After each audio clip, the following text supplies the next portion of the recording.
फिर प्रभ आया परया कौ सुनाए नानक की प्रभ बेनती अपनी करते लाए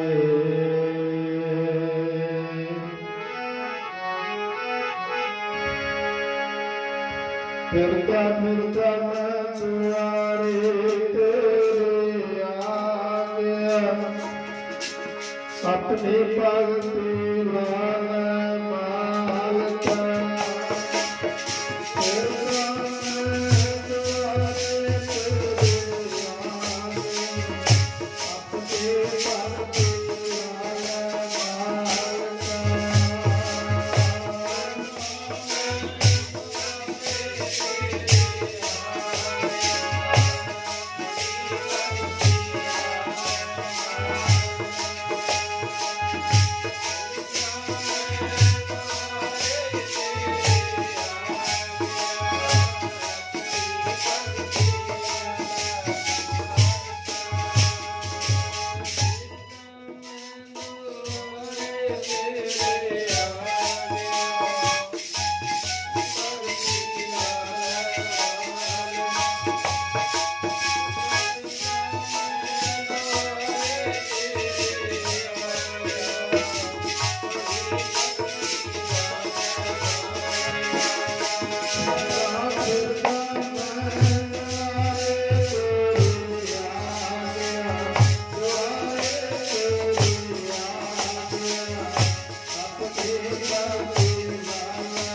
ਸੰਧੜਿਆ ਦੁਰਮਤ ਵੰਝੈ ਮਿੱਤਰ ਅਸਾੜੜੇ ਸੇਈ ਹਾਉ ਢੂੰਢੇ ਜਲ ਸੁਭਾਇਆ ਜਨ ਨਾਨਕ ਵਿਰਲੇ ਕੇਈ। ਪਰਮ ਸਤਿਕਾਰ ਜੋ ਗੁਰੂ ਪਿਆਰੇ ਗੁਰੂ ਸਵਾਰੇ ਖਾਲਸਾ ਸਾਧ ਸੰਗਤ ਜੀ, ਬਹੁਤ ਵੱਡਿਆਂ ਭਾਗਾਂ ਵਾਲੇ ਹਾਂ। ਪੂਰਨ ਮਾਸੀ ਦੇ ਦਿਹਾੜੇ ਨੂੰ ਮੁੱਖ ਰੱਖਦੇ ਹੋਏ ਸੋ ਪਰਸੋਂ ਰੋਜ਼ ਤੋਂ ਲੈ ਕੇ ਧਰਤੀ ਬਾਣੀ ਆਈ ਤਨ ਸਕਤੀ ਚਿੰਤ ਮਟਾਈ। ਸਾਹਿਬ ਸ੍ਰੀ ਗੁਰੂ ਗ੍ਰੰਥ ਸਾਹਿਬ ਮਹਾਰਾਜ ਜੀ ਦੇ ਸ੍ਰੀ ਅਖੰਡ ਪਾਠ ਸਾਹਿਬ ਸੰਪੂਰਨ ਮਰਿਆਦਾ ਦੇ ਅਨੁਸਾਰ ਨਾਲ ਸ੍ਰੀ ਜਪਜੀ ਸਾਹਿਬ ਜੀ ਦੇ ਜਾਪ ਪ੍ਰਕਾਸ਼ ਸਨ, ਜਿਨ੍ਹਾਂ ਦੇ ਭੋਗ ਪੈ ਚੁੱਕੇ ਨੇ ਗੁਰਮਰਿਆਦਾ ਦੇ ਅਨੁਸਾਰ। ਗੁਰਮੁਖ ਪਿਆਰਿਓ, ਸ੍ਰੀ ਅਖੰਡ ਪਾਠ ਸਾਹਿਬ ਦੀ ਮਰਿਆਦਾ ਜਿਹੜੀ ਹੈ ਬੜੀ ਮਹਾਨ ਹੈ। ਸਤਿਗੁਰੂ ਸੱਚੇ ਪਾਤਸ਼ਾਹ ਜੀ ਨੇ ਦੋ ਪਾਠਾਂ ਦੀ ਇਹ ਮਰਿਆਦਾ ਚਲਾਈ ਹੈ। ਇੱਕ ਤਾਂ ਸ੍ਰੀ ਸਹਿਜ ਪਾਠ, ਜਿਹਨੂੰ ਪਿਛਲੇ ਸਮਿਆਂ ਦੇ ਵਿੱਚ ਸਾਡੇ ਲੋਕ ਆਮ ਬੋਲੀ ਦੇ ਵਿੱਚ ਸਧਾਰਨ ਪਾਠ ਕਹਿ ਦਿੰਦੇ ਸੀ। ਸਧਾਰਨ ਪਾਠ ਕਹ ਲੋ ਜਾਂ ਸਹਿਜ ਪਾਠ। ਸਹਿਜ ਦਾ ਮਤਲਬ ਹੁੰਦਾ ਵੀ ਹੌਲੀ ਹੌਲੀ ਪੜ੍ਹਨਾ, ਪਰ ਅੱਜ ਸਮਾਂ ਇਹੋ ਜਿਹਾ ਆ ਗਿਆ, ਸਾਨੂੰ ਕਹਿ ਦਿੰਦੇ ਨੇ ਜੀ ਸਹਿਜ ਪਾਠ ਕਰਾਉਣਾ ਤੇ ਕਰਾਉਣਾ 7 ਦਿਨਾਂ ਤੇ। ਹੁਣ ਪਿਆਰਿਓ ਸਮਝੋ ਵੀ 3 ਦਿਨਾਂ ਦੇ ਵਿੱਚ ਸ੍ਰੀ ਅਖੰਡ ਪਾਠ ਸਾਹਿਬ ਹੁੰਦਾ, ਉਹ ਵੀ ਦਿਨ ਰਾਤ ਲੱਗੇ ਰਹਿੰਦੇ ਆ ਤਾਂ ਹੁੰਦਾ ਜਾ ਕੇ। 7 ਦਿਨਾਂ ਤੇ ਸਹਿਜ ਪਾਠ ਨਹੀਂ ਹੋ ਸਕਦਾ। ਕਦੇ ਵੀ ਪਾਠ ਕਰਾਉਣਾ ਵੱਧ ਤੋਂ ਵੱਧ ਦਿਨ ਜਿੰਨੇ ਵੀ ਰੱਖੇ ਜਾਂਦੇ ਆ ਉਹਨੇ ਰੱਖਿਆ ਕਰੋ। ਇਹ ਨਾ ਕਰਾਇਆ ਕਰੋ ਵੀ 7 ਦੀ ਕਰਾਉਣਾ ਜੀ ਸਾਨੂੰ ਤਾਂ ਕਿਸੇ ਨੇ ਦੱਸ ਦਿੱਤਾ, ਫਿਰ ਉਹ ਸਹਿਜ ਨਹੀਂ ਰਹਿ ਜਾਂਦਾ। ਸਹਿਜ ਦਾ ਮਤਲਬ ਹੁੰਦਾ ਹੌਲੀ ਹੌਲੀ ਪੜ੍ਹਨਾ, ਸਮਝ ਕੇ ਪੜ੍ਹਨਾ, ਪਿਆਰ ਨਾਲ ਪੜ੍ਹਨਾ। ਪਹਿਲੀ ਗੱਲ ਤਾਂ ਇਹ ਆ ਵੀ ਸਹਿਜ ਪਾਠ ਆਪ ਕਰੋ, ਬਾਣੀ ਆਪ ਪੜ੍ਹੋ ਜਿੱਥੋਂ ਤੱਕ ਹੋ ਸਕੇ। ਸਾਨੂੰ ਗੁਰਬਾਣੀ ਆਪ ਨੂੰ ਪੜ੍ਹਨੀ ਚਾਹੀਦੀ ਹੈ, ਕਿਉਂਕਿ ਗੁਰਬਾਣੀ ਕੋਈ ਪੁੱਜਣ ਦਾ ਵਿਸ਼ਾ ਨਹੀਂ ਹੈ। ਗੁਰਬਾਣੀ ਜਿਹੜੀ ਆ ਇਹ ਮੰਨਣ ਦਾ ਵਿਸ਼ਾ ਹੈ। ਗੁਰਬਾਣੀ ਨੂੰ ਆਪ ਪਿਆਰ ਨਾਲ ਪੜ੍ਹਨਾ, ਪਿਆਰ ਦੇ ਨਾਲ ਸਮਝਣਾ ਇਹ ਜ਼ਰੂਰੀ ਹੈ। ਕੱਲਾ ਇੱਥੋਂ ਤੱਕ ਹੀ ਨਾ ਸੀਮਤ ਰਹਿ ਜਾਈਏ ਵੀ ਸਹਿਜ ਪਾਠ ਕਰਾ ਲਿਆ ਸਾਡਾ ਭਲਾ ਹੋ ਜੂਗਾ। ਪਾਠ ਬੜੀ ਦੁਨੀਆ ਕਰਵਾਉਂਦੀ ਆ, ਹੋਈ ਜਾਂਦੇ ਨੇ, ਪਠਣ ਪਾਠ ਚੱਲ ਰਹੇ ਨੇ। ਅੱਜ ਦੇ ਸਮੇਂ ਵਿੱਚ ਪੜ੍ਹਨ ਵਾਲਿਆਂ ਦੀ ਕਮੀ ਨਹੀਂ, ਪੜ੍ਹਾਉਣ ਵਾਲਿਆਂ ਦੀ ਕਮੀ ਨਹੀਂ। ਜੇ ਕਮੀ ਆ ਤਾਂ ਸਮਝਣ ਵਾਲਿਆਂ ਦੀ ਹੈ, ਵੱਡੀ ਘਾਟ ਹੈ। ਅਸੀਂ ਗੁਰਬਾਣੀ ਨੂੰ ਸਮਝ ਨਹੀਂ ਰਹੇ, ਗੁਰਬਾਣੀ ਨੂੰ ਅਸੀਂ ਸਮਝ ਨਹੀਂ ਰਹੇ। ਪੜ੍ਹਦੇ ਵੀ ਆ ਪਰ ਗੁਰਮੁਖ ਪਿਆਰਿਓ, ਮਹਾਰਾਜ ਬਾਣੀ ਵਿੱਚ ਕਹਿੰਦੇ ਨੇ ਪੜ੍ਹ ਥਾਕੇ ਸ਼ਾਂਤ ਨਾ ਆਈ ਹੈ। ਪੜ੍ਹ ਕੇ ਥੱਕ ਜਾਂਦੇ ਨੇ ਲੋਕ, ਪੜ੍ਹ ਕੇ ਪੜ੍ਹੇ ਜਾਂਦੇ ਨੇ ਪਰ ਸ਼ਾਂਤੀ ਨਹੀਂ ਮਿਲਦੀ। ਬਾਣੀ ਨੂੰ ਸਹਿਜ ਨਾਲ ਪੜ੍ਹੋ। ਇੱਕ ਪਾਠ ਕਰ ਲਓ ਭਾਵੇਂ ਜਪਜੀ ਸਾਹਿਬ ਦਾ, ਪਿਆਰ ਨਾਲ ਪੜ੍ਹੋ, ਸਮਝ ਕੇ ਪੜ੍ਹੋ। ਤੇ ਗੁਰਮੁਖ ਪਿਆਰੇ ਇਸੇ ਤਰ੍ਹਾਂ ਸਹਿਜ ਪਾਠ ਉਹ ਪਿਆਰ ਨਾਲ ਪੜ੍ਹੀਏ। ਜੇ ਆਪ ਨਹੀਂ ਪੜ੍ਹ ਸਕਦੇ ਤਾਂ ਕਿਸੇ ਚੰਗਾ ਗ੍ਰੰਥੀ ਸਿੰਘ ਹੋਵੇ ਪਾਠ ਕਰਨ ਵਾਲਾ, ਜਿਹਨੂੰ ਬਾਣੀ ਦੀ ਸੂਝ-ਬੂਝ ਹੋਵੇ, ਉਹ ਕੁਝ ਦੱਸ ਵੀ ਸਕਦਾ ਹੋਵੇ ਬਾਣੀ ਦੇ ਬਾਰੇ, ਫਿਰ ਉਹੋ ਜਿਹੇ ਸਿੰਘ ਤੋਂ ਪਾਠ ਕਰਾਓ। ਗੁਰਮੁਖ ਪਿਆਰਿਓ, ਅੱਜ ਸਮਾਂ ਇਹੋ ਜਿਹਾ ਆ ਗਿਆ ਸੀ, ਕਿਉਂਕਿ ਗੁਰੂ ਘਰਾਂ ਦੇ ਵਿੱਚ ਰਹਿੰਦੇ ਆ, ਸੁਣਦੇ ਰਹਿੰਦੇ ਆ ਅਕਸਰ ਲੋਕਾਂ ਤੋਂ ਗੱਲਾਂ जी पाठ कराया सी, साडा पाठ लग्या नहीं, साडा पाठ होया नहीं, ये आम गल्लां सुन ते जां फिर असीं घाटा ग्रंथियां च कढ दिंदे आ। वो तो हम ग्रंथी की मर्जी आ भी पढ़े ना पढ़े, जो असीं कोल बैठने नहीं उहदे ग्रंथी दे। प्यारे सहज पाठ जे घर दे विच भी कराउने आ, कोल बैठे बाणी नूं समां दिओ, पढ़ो। जे आप नहीं पढ़ सकते कोल बैठ के सुनो, फिर पाठ कराउण दा फायदा। ये मर्यादा चली सी सहज पाठ की जो चलती आ रही है। दूसरी आ अखंड पाठ साहिब की मर्यादा। सत्कारयोग संत ज्ञानी गुरबचन सिंह जी खालसा भिंडरां वाले महापुरखां ने गुरबाणी पाठ दर्पण पोथी दे विच भी लिखिया भी एक श्री अखंड पाठ साहब नौवें पातशाह जी ने भी करवाया सी। ਉਹਦੇ ਵਿੱਚ ਭਾਈ ਮਤੀ ਦਾਸ, ਭਾਈ ਸਤੀ ਦਾਸ ਇਹ ਪਾਠੀ ਸਿੰਘ ਲੱਗੇ ਸਨ। ਜਬ ਹੀ ਜਾਤ ਤਰਵੇਣੀ ਭਏ ਪੁੰਨ ਦਾਨ ਸਭ ਕਰਤ ਬਤਈ। ਇਹ ਪਾਠ ਨੌਵੇਂ ਪਾਤਸ਼ਾਹ ਜੀ ਨੇ ਸ੍ਰੀ ਅਖੰਡ ਪਾਠ ਸਾਹਿਬ ਦੇ ਪੰਜ ਸਿੰਘਾਂ ਨੂੰ ਲਾ ਕੇ ਕਰਵਾਇਆ। ਦੂਸਰਾ ਸ੍ਰੀ ਅਖੰਡ ਪਾਠ ਸਾਹਿਬ कलगीधर पातशाह जी ने दमदमा साहब की धरती ते जदों गुरु ग्रंथ साहब जी का संपूर्ण स्वरूप भाई मनी सिंह जी तो लिखवाया, उस समय फिर अखंड पाठ साहब किया। उत्थे जिहड़ी मर्यादा अखंड पाठ साहब की सी, ये सुनिओ ध्यान नाल भी की मर्यादा सी। गुरमुख प्यारिओ 25 सिंह त्यार वर त्यार रहत दे विच 25 ਸਿੰਘਾਂ ने अखंड पाठ साहब कीता सी। ਅੰਮ੍ਰਿਤ ਧਾਰੀ ਨਿਤਨੇਮੀ ਸਿੰਘ ਬਾਣੀ ਸੁੱਧ ਪੜਨ ਵਾਲੇ, ਇੱਕੋ ਜਿਹੇ ਪਾਠੀ ਹੋਣ ਪਾਠ ਕਰਨ ਵਾਲੇ, ਤੇ ਇੱਕੋ ਜਿਹੀ ਲੈ ਦੇ ਵਿੱਚ ਹੀ ਸ੍ਰੀ ਅਖੰਡ ਪਾਠ ਸਾਹਿਬ ਹੋਵੇ, ਫਿਰ ਆਨੰਦ ਆਉਂਦਾ ਅਖੰਡ ਪਾਠ ਸਾਹਿਬ ਦਾ। 25 ਸਿੰਘ लगे, 5 श्री अखंड पाठी, 5 श्री जपजी साहब वाले सिंह, 5 धूफ की सेवा वाले, ते 5 पहरे ते सिंह लगते सी, ते 5 सिंह लंगर की सेवा वास्ते। ते गुरमुख प्यारे उन्होंने मर्यादा के नाल श्री अखंड पाठ साहब दमदमा साहब की धरती ते कलगीधर पातशाह जी की निगरानी दे विच ये 25 ਸਿੰਘਾਂ ने श्री अखंड पाठ साहब किया। फिर उस तो बाद जंगा युद्धां दा समा आ गया, सहज पाठ नहीं हुंदे सन, ते जदों किते सिंह 5-4 सिंह इकट्ठे हुंदे, जंगलां दे विच रहिंदे, कोले बाणी उन्हां दे गुरु ग्रंथ साहब दे स्वरूप हुंदे सन। एक इतिहासक तत्थ है, जदों घल्लूघारा होया ना वड्डा घल्लूघारा जिहड़ा कोपर हीड तो चल के गहरा तक गया, उस समय उन्हां कोपर हीड़े दे जिहड़े सिंह सी उन्हां दे कोल गुरु ग्रंथ साहब जी दा स्वरूप सी। ते गुरमुख प्यारिओ उस समय स्वरूप कुठाले नगर दे विच अज भी उत्थे सुशोभित है। कुठाले पिंड दे विच गुरु ग्रंथ साहब जी दा स्वरूप सुशोभित आ। उस समय जंग जदों हुंदा जा रहा सी, उत्थे सट गए सन। बाबा सुधा सिंह जी का उत्थे स्थान है।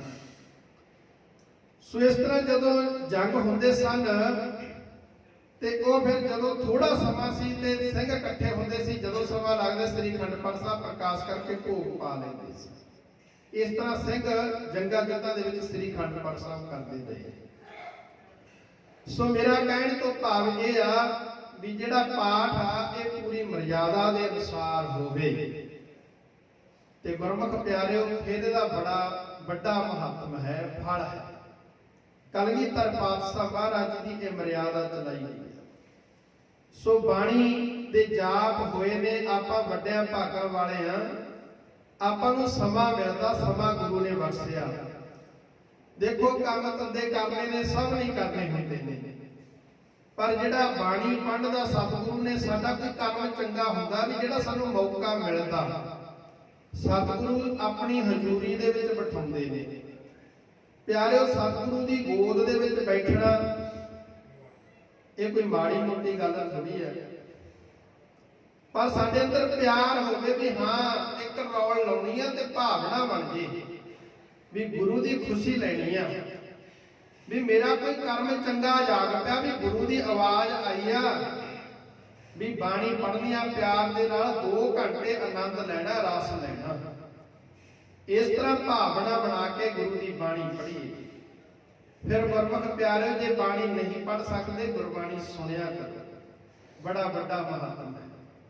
ਸੋ ਇਸ ਕਰਕੇ ਆਪਾਂ ਭਾਗਾਂ ਵਾਲੇ ਆ, ਆਪਾਂ ਨੂੰ ਹਰ ਮਹੀਨੇ, ਕਈ ਵਾਰੀ ਮਹੀਨੇ ਦੇ ਵਿੱਚ 2 ਅਖੰਡ ਪਾਠ ਸਾਹਿਬ ਵੀ ਆ ਜਾਂਦੇ, 3 ਵੀ ਆ ਜਾਂਦੇ ਤੇ ਰੌਲ ਆਉਂਦੀ ਆ ਇੱਕ ਤੇ ਉਹ ਵੀ ਜੇ ਅਸੀਂ ਧੱਕੇ ਧਕਾਏ ਜਿਹਦੇ ਨਾਲ ਲਾਈਏ ਤੇ ਗੁਰਮੁਖ ਪਿਆਰਿਓ, ਉਹਦੇ ਲਈ ਤਾਂ ਫਿਰ ਗੁਰੂ ਸਾਹਿਬ ਨੇ ਬਚਨ ਕਹਿ ਦਿੱਤੇ ਨੇ, ਬੱਤਾ ਚੱਕੀ ਜੋ ਭਰੇ ਨਾ ਗੁਣ ਨਾ ਉਪਕਾਰ, ਸਿੱਧੀ ਖੁਸ਼ੀ ਸਵਾਰੀਏ। ਖੁਸ਼ੀ ਦੇ ਨਾਲ ਜਿਹੜਾ ਕਾਰਜ ਕਰਨਾ, ਨਾਨਕ ਕਾਰਜ ਸਾ, ਤੇ ਉਹੀ ਲਾਭਦਾਇਕ ਹੈ।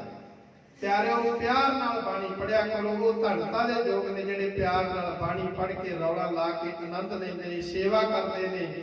ਮਾਈਆਂ ਭਾਈਆਂ ਤੇ ਮਾਈ ਭਾਈ ਗੁਰੂ ਕੇ ਲੰਗਰਾਂ ਦੇ ਵਿੱਚ ਸੇਵਾ ਕਰਕੇ ਆਪਣਾ ਜੀਵਨ ਸਫਲ ਬਣਾਉਂਦੇ ਨੇ। ਸਾਰੇ ਧੰਨਤਾ ਦੇ ਯੋਗ। ਪੂਰਨਮਾਸੀ ਦੇ ਦਿਹਾੜੇ ਨੂੰ ਮੁੱਖ ਰੱਖ ਕੇ ਸ੍ਰੀ ਅਖੰਡ ਪਾਠ ਸਾਹਿਬ ਹੋਏ ਸਨ, ਜਿਨ੍ਹਾਂ ਦੇ ਭੋਗ ਪੈ ਗਏ ਨੇ। ਆਓ ਹੁਣ ਆਪਾਂ ਕੁਝ ਇੱਕ ਸਮਾਂ ਸਤਿਗੁਰੂ ਦੀ ਬਾਣੀ ਦੀ ਵਿਚਾਰ ਦੇ ਨਾਲ ਜੁੜੀਏ।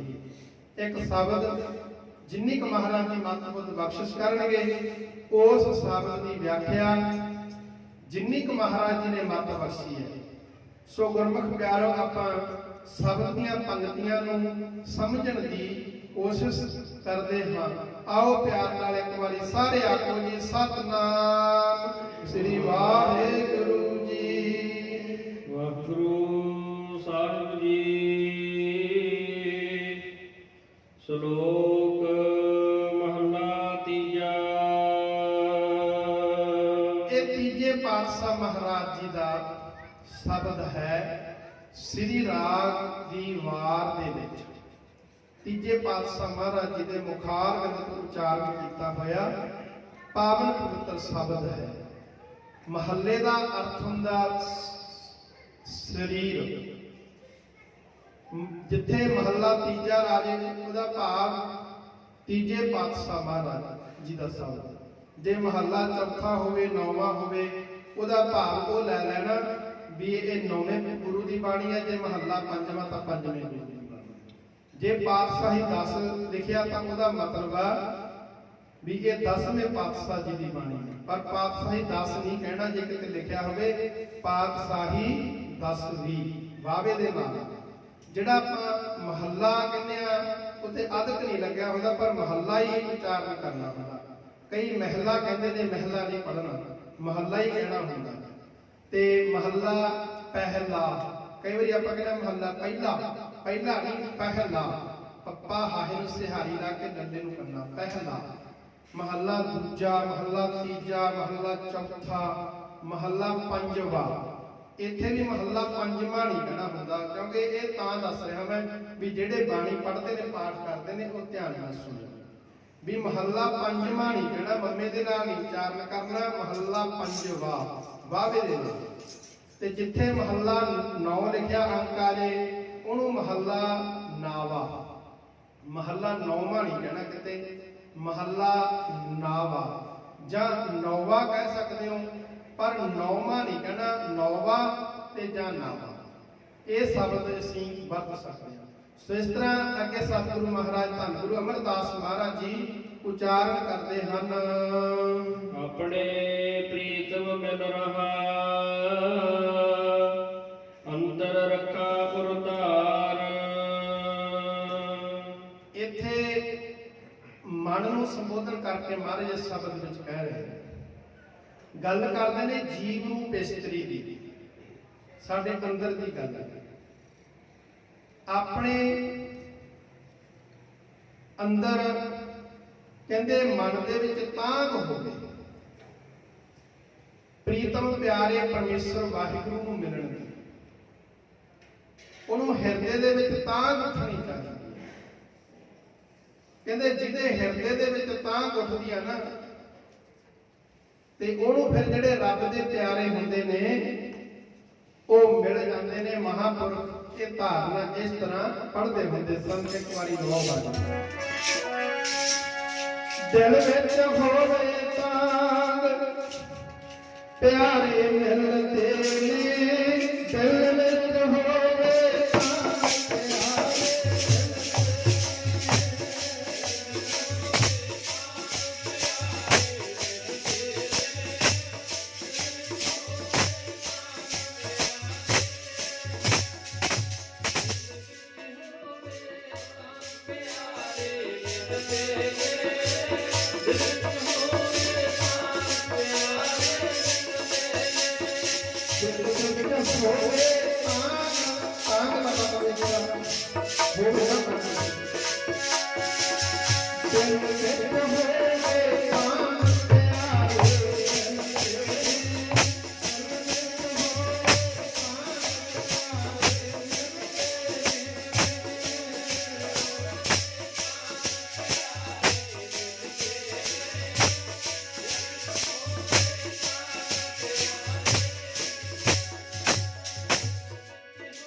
ਪਿਆਰੇ ਮਿਲਦੇ। ਪਿਆਰੇ ਨੂੰ ਮਿਲਣ ਦੀ ਤਾਂਘ ਜਾਗ ਪਵੇ ਨਾ ਅੰਦਰ, ਇੱਛਾ ਜਾਗ ਪਵੇ। ਤੇ ਗੁਰਮੁਖ ਪਿਆਰਿਓ ਜਿਹਦੇ ਅੰਦਰ ਇੱਛਾ ਜਾਗੀ ਆ, ਮਾਤਾ ਭਾਗ ਭਰੀ ਦੇ ਇੱਛਾ ਜਾਗੀ ਸੀ ਮਨ ਦੇ ਵਿੱਚ ਵੀ ਸਤਿਗੁਰੂ ਨੂੰ ਮਿਲਣਾ। ਗੁਰੂ ਹਰਗੋਬਿੰਦ ਸਾਹਿਬ ਮਹਾਰਾਜ ਕਸ਼ਮੀਰ ਦੇ ਵਿੱਚ ਬੈਠੀ ਯਾਦ ਕਰਦੀ ਸੀ ਮਾਤਾ ਭਾਗ ਭਰੀ, ਤੇ ਅੰਮ੍ਰਿਤਸਰ ਧਰਮ ਸਾਹਿਬ ਦੀ ਧਰਤੀ ਤੇ ਖਿੱਚ ਪਈਆ ਸੀਨੇ ਦੇ ਵਿੱਚ ਗੁਰੂ ਹਰਗੋਬਿੰਦ ਸਾਹਿਬ ਮਹਾਰਾਜ ਜੀ।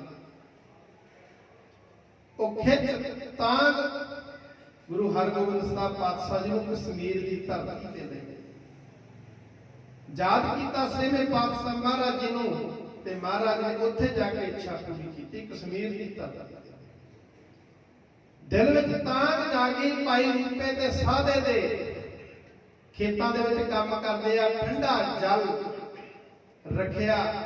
ਜਦੋਂ ਲੱਗੇ ਨਾ ਪੀਣ, ਕਹਿੰਦੇ ਇਹ ਤਾਂ ਜਲ ਗੁਰੂ ਸਾਹਿਬ ਦੇ ਛਕਣ ਵਾਲਾ ਠੰਡਾ ਜਲ ਸੀਤ।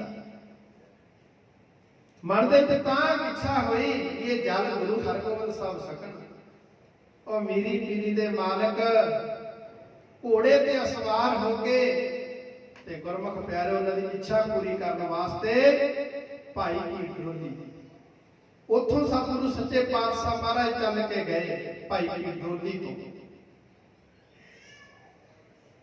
ਭਾਈ ਰੂਪੇ ਜਿਹਨਾਂ ਨੂੰ ਭਾਈ ਰੂਪਾ ਕਹਿੰਦੇ ਆ, ਉੱਥੇ ਜਾ ਕੇ ਸਤਿਗੁਰੂ ਸੱਚੇ ਪਾਤਸ਼ਾਹ ਜੀ ਨੇ ਉਹਨਾਂ ਦੀ ਇੱਛਾ ਪੂਰੀ ਕੀਤੀ। ਤਾਂਗ ਸੀ ਦਿਲ ਦੇ ਵਿੱਚ ਇੱਛਾ ਸੀ, ਸਤਿਗੁਰੂ ਨੇ ਪੂਰੀ ਕੀਤੀ। ਪਿਛਲੇ ਦਿਨਾਂ 'ਚ ਭਾਈ ਪੱਲੇ ਦਾ ਪ੍ਰਸੰਗ ਸੁਣਿਆ ਸੀ। ਖੇਤਾਂ ਦੇ ਵਿੱਚ ਬੈਠਾ ਭਾਈ ਪੱਲਾ, ਦਿਲ ਦੇ ਵਿੱਚ ਤਾਂਗ ਆ, ਇੱਛਾ ਵੀ ਸਤਿਗੁਰੂ ਜੀ ਆਉਣ, ਦਰਸ਼ਨ ਬਖਸ਼ਿਸ਼ ਕਰਨ। ਸੱਚੇ ਪਾਤਸ਼ਾਹ ਨੇ ਦੀ ਭਾਵਨਾ ਪੂਰੀ ਕੀਤੀ।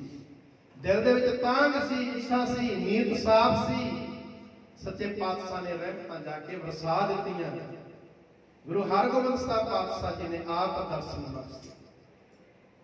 ਜੇ ਅਸੀਂ ਆਪਣੇ ਸਾਡੇ ਅੰਦਰ ਤਾਂਗ ਹੋਵੇ, ਮਨ ਦੇ ਵਿੱਚ ਇੱਛਾ ਹੋਵੇ ਪਰਮੇਸ਼ਰ ਨੂੰ ਮਿਲਣ ਦੀ, ਉਹਨੂੰ ਆਪਣੇ ਔਰ ਕਹਿੰਦੇ ਨੇ ਹਿਰਦੇ ਦੇ ਵਿੱਚ ਧਾਰਨ ਕਰ ਲਈਏ, ਤੇ ਫਿਰ ਸਤਿਗੁਰੂ ਸੱਚੇ ਪਾਤਸ਼ਾਹ ਜੀ ਦੀ ਰਹਿਮਤ ਹੋ ਜਾਂਦੀ ਆ, ਬਖਸ਼ਿਸ਼ ਹੋ ਜਾਂਦੀ ਆ, ਤੇ ਗੁਰਮੁਖ ਪਿਆਰਿਓ ਫਿਰ ਮਿਲਾਪ ਵੀ ਹੋ ਜਾਂਦਾ ਹੈ। ਸਾਲਾਹੀ ਸੋ ਪ੍ਰਭ ਸਦਾ ਸਦਾ,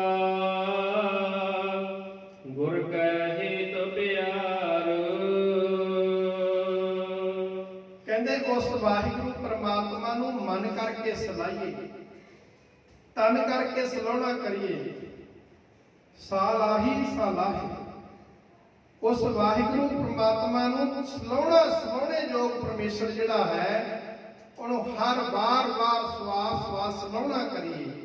ਹਾਂਜੀ ਬਾਬਾ ਜੀ ਦੁਬਾਰੇ ਬੋਲੋ। ਸਾਲਾਹੀ ਸੋ ਪ੍ਰਭ ਸਦਾ ਸਦਾ, ਉਹਨੂੰ ਸਦਾ ਸਦਾ ਉਸ ਵਾਹਿਗੁਰੂ ਪ੍ਰਮਾਤਮਾ ਨੂੰ ਸਲਾਹੁਣਾ ਕਰੀਏ। ਗੁਰ ਕੈ ਹਿਤ ਪਿਆਰ। ਗੁਰੂ ਦੇ ਪਿਆਰ ਵਾਸਤੇ ਉਹਦੇ ਨਾਲ ਹੇਤ ਪਿਆਰ ਕਰਨਾ ਕਰਕੇ ਪਿਆਰ ਦੇ ਨਾਲ ਉਹਨੂੰ ਵਾਰ-ਵਾਰ ਯਾਦ ਕਰਨਾ ਕਰੀਏ। ਨਾਨਕ ਜਿਸ ਨਦਰ ਕਰੇ ਤਿਸ ਮੇਲ ਲਏ। ਜਿਹਦੇ ਉੱਪਰ ਉਹ ਨਦਰ ਮਿਹਰ ਪਰਮੇਸ਼ਰ ਵਾਹਿਗੁਰੂ ਆਪਣੀ ਕਿਰਪਾ ਦ੍ਰਿਸ਼ਟੀ ਭਰੀ ਦੇ ਨਾਲ ਤੱਕਦਾ ਹੈ, ਜਿਹਦੇ ਵੱਲੋਂ ਮਿਹਰ ਦੀ ਨਜ਼ਰ ਕਰਕੇ ਤੱਕਦਾ ਹੈ, ਤੇ ਗੁਰਮੁਖ ਪਿਆਰਿਓ ਉਹਦੇ ਭਾਵੇਂ ਵੱਡੇ ਵੱਡੇ ਗੁਨਾਹ ਕੀਤੇ ਹੋਣ, ਵੱਡੇ ਵੱਡੇ ਪਾਪ ਕੀਤੇ ਹੋਣ, ਜਦੋਂ ਫਿਰ ਉਹਦੀ ਨਜ਼ਰ ਹੋ ਜਾਂਦੀ ਹੈ ਨਾ ਪਰਮੇਸ਼ਰ ਦੀ, ਉਹ ਫਿਰ ਉਹਨਾਂ ਦੀ ਵੀ ਤੇ ਗੁਰਮੁਖ ਪਿਆਰਿਓ ਪਰਮੇਸ਼ਰ ਦੀ ਜਦੋਂ ਨਜ਼ਰ ਹੋ ਜਾਂਦੀ ਹੈ ਮਿਹਰ ਦੀ, ਉਹਨਾਂ ਦੇ ਗੁਨਾਹਾਂ ਨੂੰ, ਉਹਨਾਂ ਦੇ ਪਾਪਾਂ ਨੂੰ ਬਖਸ਼ ਦਿੰਦਾ ਹੈ। ਤੇ ਜਦੋਂ ਉਸ ਵਾਹਿਗੁਰੂ ਪ੍ਰਮਾਤਮਾ ਪਰਮੇਸ਼ਰ ਵਾਹਿਗੁਰੂ ਦੀ ਨਜ਼ਰ ਹੁੰਦੀ ਹੈ ਤਾਂ ਸਾਈ ਸੁਹਾਗਣ ਨਾਰ। ਸਾਈ ਦਾ ਅਰਥ ਹੁੰਦਾ ਉਹ ਜੀਵ ਰੂਪ ਇਸਤਰੀ ਫਿਰ ਸੁਹਾਗਣ ਪਤੀ ਵਾਲੀ, ਪਰਮੇਸ਼ਰ ਵਾਲੀ, ਪ੍ਰਮਾਤਮਾ ਪਤੀ ਵਰਤਾ ਵਾਲੀ ਹੋ ਜਾਂਦੀ ਹੈ। ਮਹਲਾ ਤੀਜਾ। ਗੁਰੂ ਅਮਰਦਾਸ ਮਹਾਰਾਜ ਜੀ ਵਿਚਾਰਨ ਕਰਦੇ ਹਨ, ਗੁਰ ਸੇਵਾ ਤੇ ਹਰ ਪਾਈਐ। ਗੁਰੂ ਦੀ ਸੇਵਾ ਕਰਕੇ ਹੀ ਹਰੀ ਪ੍ਰਮਾਤਮਾ ਪਰਮੇਸ਼ਰ ਵਾਹਿਗੁਰੂ ਪਾਇਆ ਜਾਂਦਾ ਹੈ। ਭਾਈ ਸੇਵਾ ਬਹੁਤ ਵੱਡੀ ਹੁੰਦੀ ਆ, ਜਿਹੜੇ ਸੇਵਾ ਕਰਦੇ ਨੇ ਨਾ ਉਹਨਾਂ ਤੇ ਬਖਸ਼ਿਸ਼ਾਂ ਹੁੰਦੀਆਂ ਗੁਰੂ ਦੀਆਂ, ਪਰ ਸੇਵਾ ਜਿਹੜੀ ਆ ਉਹਦੇ ਅੰਦਰ ਹੰਕਾਰ ਨਾ ਹੋਵੇ। ਸੇਵਾ ਮਾਣ ਅਭਿਮਾਨ ਤਿਆਗ ਕੇ ਸੇਵਾ ਕਰੇ, ਨਿਮਰਤਾ ਦੇ ਨਾਲ ਸੇਵਾ ਕਰਤ ਹੋਏ ਨੇਹ ਕਾਮੀ। ਅਗਲੀ ਪੰਕਤੀ ਵਿੱਚ ਕੀ ਕਹਿੰਦੇ ਨੇ? ਤਿਸ ਕਾ ਹੋਤ ਪ੍ਰਾਪਤ ਸੁਆਮੀ, ਉਹਨੂੰ ਫਿਰ ਰੱਬ ਦੀ ਪ੍ਰਾਪਤੀ ਹੁੰਦੀ ਹੈ। ਇਹ ਗੁਰੂ ਸਾਹਿਬ ਜੀ ਬਚਨ ਕਰਦੇ ਨੇ, ਪੜੋ ਪਿਆਰ ਨਾਲ ਧਾਰਨ ਦੇ। ਤੈਨੂੰ ਮਿਲ ਜਾਣਗੇ ਭਗਵਾਨ, ਕਿਵੇਂ ਮਿਲਣਗੇ? ਨਿਮਰਤਾ ਧਾਰੇ ਹੋਏ ਮਨ।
ਨਿਮਰਤਾ ਧਾਰ ਕੇ ਕਰੇਗਾ ਨਾ, ਤੈਨੂੰ ਲੋਕ ਪਰਲੋਕ ਦੇ ਸੁੱਖ ਪਰਮੇਸ਼ਰ ਦੀ ਪ੍ਰਾਪਤੀ ਹੋਣੀ। ਪੜੋ ਇਤਿਹਾਸ। ਗੁਰੂ ਨਾਨਕ ਸਾਹਿਬ ਮਹਾਰਾਜ ਜੀ ਨੇ ਸੇਵਾ ਕੀਤੀ ਆ, ਦੇਖੋ ਫਿਰ ਫਲ ਕੀ ਮਿਲਿਆ। ਭਾਈ ਲਹਿਣਾ ਜੀ ਆਏ ਸੀ ਸੇਵਾ ਕਰਨ ਤੇ ਬਣੇ ਕੀ? ਗੁਰੂ ਅੰਗਦ ਸਾਹਿਬ ਮਹਾਰਾਜ। ਬਾਬਾ ਅਮਰਦਾਸ ਜੀ ਆਏ ਸੀ ਗੁਰੂ ਅੰਗਦ ਸਾਹਿਬ ਮਹਾਰਾਜ ਦੇ ਕੋਲ। ਰਸਤਾ ਦੇਖੋ ਕੁੜਮਾ ਵਾਲਾ ਸੀ, ਸੇਵਾ ਕੀਤੀ। ਬਾਬੇ ਅਮਰਦਾਸ ਤੋਂ ਗੁਰੂ ਅਮਰਦਾਸ ਬਣ ਗਏ। ਭਾਈ ਜੇਠਾ ਜੀ ਆਏ ਸੀ ਯਤੀਮ, ਜਿਨ੍ਹਾਂ ਨੂੰ ਕਹਿੰਦੇ ਗਲੀਆਂ ਦੇ ਵਿੱਚ ਰੁਲਦੇ ਫਿਰਦੇ ਸੀ। ਕਹਿੰਦੇ ਜਿਨ੍ਹਾਂ ਦੇ ਕੋਲੇ ਘਰ ਨਹੀਂ ਸੀ, ਕਹਿੰਦੇ ਜਿਨ੍ਹਾਂ ਨੂੰ ਕੋਈ ਰੋਟੀ ਨਹੀਂ ਦਿੰਦਾ ਸੀ। ਉਹ ਪਿਆਰਿਓ, ਜਿਨ੍ਹਾਂ ਦੇ ਕੋਲ ਘਰ ਨਹੀਂ ਸੀ ਨਾ, ਸੇਵਾ ਕੀਤੀ ਗੁਰੂ ਅਮਰਦਾਸ ਮਹਾਰਾਜ ਦੇ ਦਰ ਤੇ। ਅੱਜ ਦੁਨੀਆ ਦੇ ਵਿੱਚ ਉਹੋ ਜਿਹਾ ਘਰ ਨਹੀਂ ਹੈ। ਗੱਜ ਕੇ ਆਖੋ ਸਤਨਾਮ। ਹੈ ਹਰਮੰਦਰ ਸਾਹਿਬ ਵਰਗਾ ਦੁਨੀਆ ਦੇ ਵਿੱਚ ਇਹੋ ਜਿਹਾ ਘਰ ਹੈ ਕਿਤੇ? ਸੱਚਖੰਡ ਸ੍ਰੀ ਹਰਮੰਦਰ ਸਾਹਿਬ ਮਹਾਰਾਜ ਜੀ ਵਰਗਾ ਜਿਹੋ ਜਿਹਾ ਘਰ ਗੁਰੂ ਰਾਮਦਾਸ ਮਹਾਰਾਜ ਜੀ ਦਾ ਹਰਮੰਦਰ ਸਾਹਿਬ ਬਣਿਆ, ਕਿਤੇ ਹੈ ਦੁਨੀਆ ਦੇ ਵਿੱਚ ਇਹੋ ਜਿਹਾ? ਉਹ ਜਿਹਨੂੰ ਰੋਟੀ ਨਹੀਂ ਕੋਈ ਦਿੰਦਾ ਸੀ, ਅੱਜ 24 ਘੰਟੇ ਲੰਗਰ ਚੱਲਦਾ ਉੱਥੇ। ਕਿਤੇ ਹੈ ਦੁਨੀਆ ਦੇ ਵਿੱਚ ਏਡੀ ਵੱਡੀ ਰਸੋਈ ਹੋਵੇ, ਏਡਾ ਲੰਗਰ ਚੱਲਦਾ ਹੋਵੇ? ਗੁਰੂ ਰਾਮਦਾਸ ਮਹਾਰਾਜ। ਪਰ ਗੁਰਮੁਖ ਪਿਆਰੋ, ਸੇਵਾ ਕੀਤੀ ਸੀ ਨਿਮਰਤਾ ਧਾਰਨ ਕਰਕੇ। ਸੇਵਾ ਤਾਂ ਆਪਾਂ ਕਰਦੇ ਹੀ ਆ, ਸਾਰੇ ਕਰਦੇ ਆ, ਪਰ ਗੱਲ ਆ ਨਿਮਰਤਾ। ਜਦੋਂ ਕੋਈ ਨਿਮਰਤਾ ਦੇ ਨਾਲ ਸੇਵਾ ਕਰਦਾ, ਫਿਰ ਉਹਦੇ ਦਰ ਤੇ ਪ੍ਰਵਾਨ ਹੁੰਦੀ ਹੈ। ਤੇ ਸੇਵਾ ਕੀਤੀ ਫਿਰ ਗੁਰੂ ਅਰਜਨ ਸਾਹਿਬ ਮਹਾਰਾਜ ਨੇ ਹੁਕਮ ਮੰਨਣ ਦੀ। ਹੁਕਮ ਮੰਨਣਾ ਇਹ ਵੀ ਵੱਡੀ ਸੇਵਾ ਹੈ। ਗੁਰੂ ਦਾ ਹੁਕਮ ਮੰਨ ਕੇ ਸੇਵਾ ਕਰਨੀ। ਹੁਕਮ ਮੰਨਿਆ ਹੋਵੇ ਪ੍ਰਮਾਣ, ਤਾਂ ਖਸਮੈ ਕਾ ਮਹਿਲ ਪਾਏ ਸੀ। ਮਹਾਰਾਜ ਬਾਣੀ ਵਿੱਚ ਕਹਿੰਦੇ ਨੇ, ਪੜੋ ਪਿਆਰ ਨਾਲ। आप जमा के सेवा करिए, आपा अहंकार मोआ के, ताकि सम्मान पाई। आप जमा के सेवा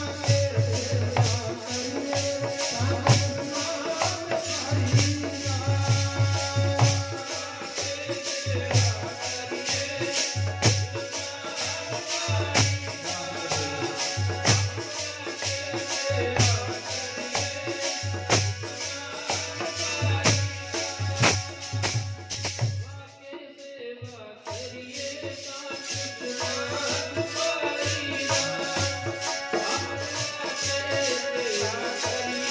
पाई।